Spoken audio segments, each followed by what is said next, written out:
趁着春假怒甩几斤肉肉，回去上班亮瞎大家的双眼。谁说春节就一定要长膘？放假对于我来说可是减肥的好时机呢。在这段视频里，我会把我的一些假期减肥小技巧分享给大家。咱们呢，趁着春假怒甩几斤肉肉，回去上班亮瞎大家的双眼。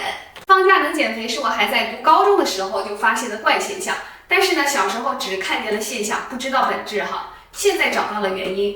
因为放假的时候，我无意间做了几个特别有利于减脂的事情，比如说断食。小时候家里没有什么零食，晚上吃完晚饭基本上就没东西吃了。然后呢，我会在假期睡得很晚，白天睡到中午才起来，这样算下来，每天都起码会断食16个小时。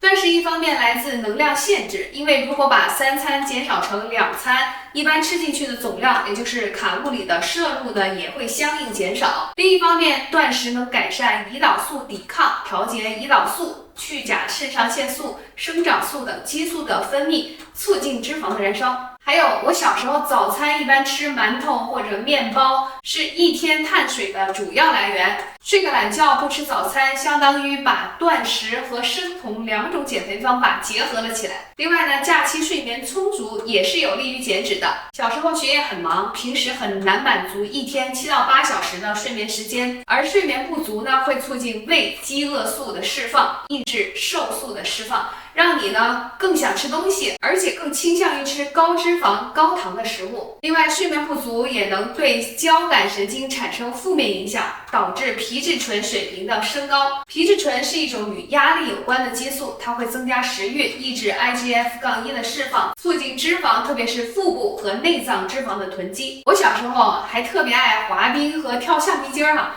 放假了自然就没少玩。从久坐不动的上课变成成天骑着单车出去疯玩，运动消耗自然也变大了。还有一点不得不提，就是心情好的时候，皮质醇分泌自然就降低了，有利于减小压力导致的大肚腩。也许你会说，那是小时候呀，长大成人放假要跟亲朋欢聚呀，成天都要吃饭喝酒，那怎么减肥呢？去年我减掉了14斤的肥肉，每一次质变基本上都发生在假期。因为想减肥就必须做出改变，而放假正好是你改变的最好时机。我的秘诀是放假只吃1顿正餐，早上起得稍微晚一点，喝一点咖啡，晃晃悠悠就到中午了。到了中午呢，再喝一点蔬菜汁或者苏打水，带孩子出去玩一玩，运动运动，就下午3、4点了。到了这个时候，我就可以先吃点蔬菜，再吃个蛋，也可以喝点无糖的酸奶，让空空如也的胃部呢逐渐进入工作的状态。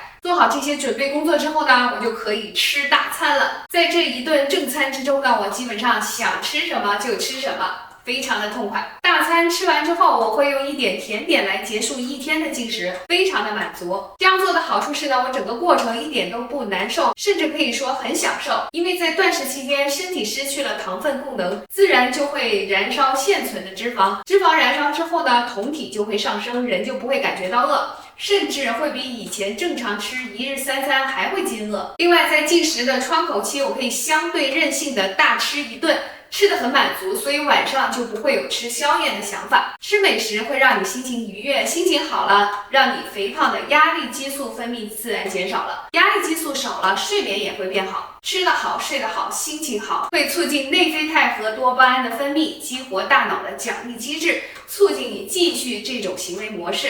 于是呢，就形成了良性的闭环。对于刚开始断食的人来说，只有一个时间段是比较难熬的，那就是起床之后到进食前的那段时间。你可以尽量把自己最想做或者是最花时间的事情呢安排在那个时候。比如我特别爱跳尊巴，我就会上11点到12点的课。我也很爱逛街啊，如果我11点钟出门，就可以逛到2、3点都不累不饿。如果你需要遛娃，那么就在那个时候带娃去游泳，去逛公园，打发时间。总之，在起床之后到吃饭前，把自己的行程安排的满满的，自然就能顺利的挺到午后了。断食持的时间越长，调动的脂肪越多。你可以想象自己坚持的每1分钟，身体里的肥肉都在不断的被扔进锅炉里燃烧。不过需要提醒的是，断食只适合身体比较健康、消化系统运作正常的小伙伴。有基础病的小伙伴呢，还是以治病为重。之前的拜年视频我是在 Vegas 度假的时候拍的，里面我提到了 Vegas 的美食。那次假期啊，我们全家天天吃大餐。但是回来之后呢，我和丁爸不出意外的又减掉了2斤。可以说掌握技巧之后，减肥就不那么困难了。不做出改变，永远减不了肥。但是呢，饿肚子、过量运动、完全不吃碳水、吃有副作用的减肥药等反人性的减肥方法，一定不会成功。因为它如果让你不愉快，你就肯定坚持不下来。人在不愉快经历中产生的压力本身